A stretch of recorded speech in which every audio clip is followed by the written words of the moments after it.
Jay barely showed up to class, and when he did, his hoodie was up, head down, phone out.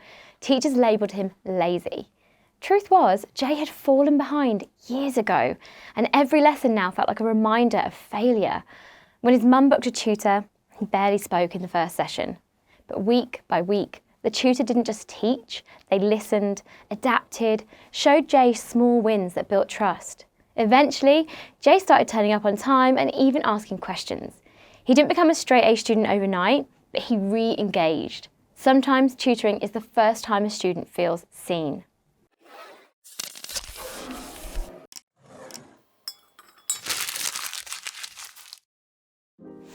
Hi everyone, I'm Natalie from My Progression, and this video is all about tutoring.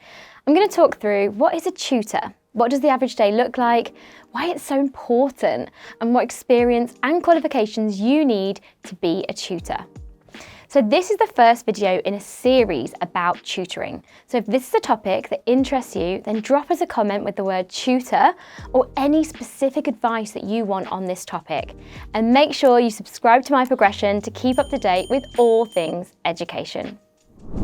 If you think about tutoring, you're probably imagining parents booking tutors for extra support to get their kids into grammar school, or a child who needs a little extra help with their maths GCSE. But this is actually a really small part of tutoring. Tutors play an integral role with supporting looked after children and disengaged pupils with access to their education.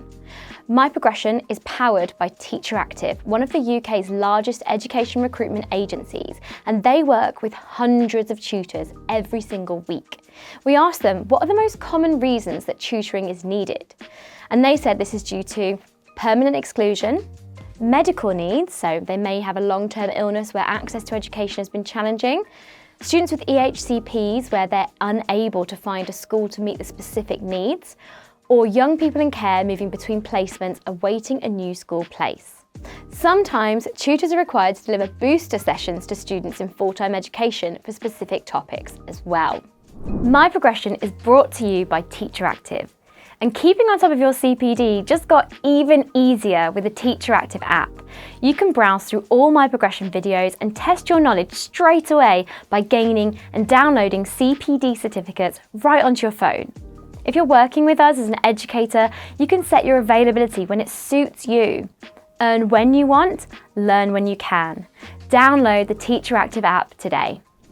So what is tutoring? Tutoring is a personalised educational journey, providing one-to-one or sometimes small group instruction to support learners. Unlike traditional classrooms, it's tailored to address individual needs, empowering young people to progress academically and develop crucial skills through collaborative and personalised support. Whether tackling academic challenges, reinforcing concepts, or fostering confidence, tutoring guides young people towards academic success and personal growth. So now that we've unpacked what tutoring really is, let's look at what it actually looks like day to day. The role of a tutor is varied and flexible. A tutor could be assigned multiple cases where the learning need is either educational or skills-based. Tutors are allocated students by either the local authority or by the agency that they work with. They'll match a tutor with a student who meets their expertise and experience. Tutors primarily work with students on a one-to-one basis, but sometimes they can work in small groups. They're normally at home, in a community venue, or it can be online. Tutors can work on a part-time or full-time basis and will be allocated specific students that they will support to their individual learning plans. So on a day-to-day basis, it's likely they'll be planning and preparing their personalised lesson materials, delivering one-to-one sessions, either academic or skills-based, tracking progress and adjusting strategies as needed, delivering feedback and updating the relevant parties of student progress. And flexibility is key, especially when working with students who have a varying level of engagement and needs. Some students may have been out of education for a long time, so getting to know them and what level of engagement and educational development they're at is integral to building the right relationship. So what could this look like? Well, let's take Keon. He's an experienced tutor who predominantly works with children with additional needs. He starts his day with a cup of coffee, he packs his bag and heads over to his local library where he has a 2-hour session with 13-year-old Henry. Henry has mental health difficulties and ADHD, which makes mainstream education difficult. Henry is generally working to a Year 7 level in most areas, and today they're working on English, specifically poetry. Keon uses his environment, he finds suitable texts, and encourages Henry to write his first ever poem. Next, Keon heads to the zoo to meet Maggie, an 11-year-old with ASD and PTSD. The zoo is her safe space, so that's where the learning happens. Today they're working on Maggie's social skills and maths. He first takes Maggie to the meerkat area and they talk about how the animals communicate and the way they show affection and recognise social cues. They then walk around and discuss what body language Maggie can spot. After this, they make a note of all the different animals they've seen and then count how many legs they have collectively. And then they do the same with their eyes. Maggie does a great job with her multiplication and is able to recall many facts about the animals they've seen.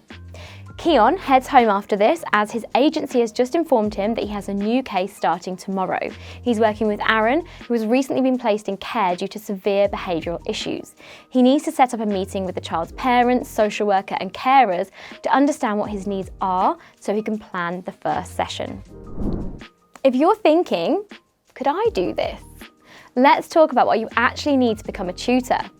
So experience in education, psychology, youth work or SEND, ALN specific roles would be necessary. Some tutors will have teaching qualifications like QTS, but it's not always required if their experience is strong. Educators who are familiar with trauma-informed approaches to teaching and learning are ideal for this type of role.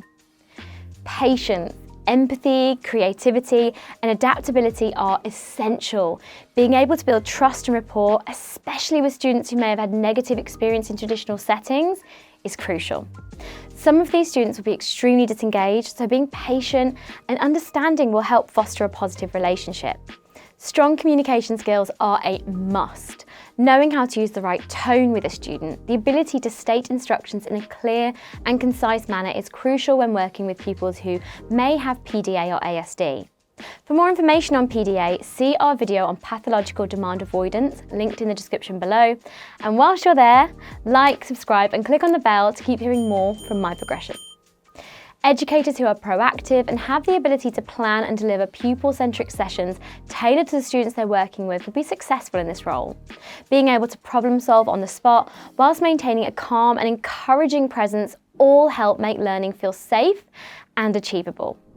Thanks for watching. If this video has given you a new perspective on tutoring or even inspired you to explore the role yourself, drop us a comment with the word tutor or tell us what you'd like to know more about. We've only scratched the surface today. This is just the first video in our tutoring series, so make sure you like, subscribe and hit the bell to stay updated with My Progression, where we're all about helping you grow in education careers that matter. Remember, tutoring isn't just teaching, it's connection, confidence building and creating change. I've been Natalie from My Progression, and let's keep your career in motion.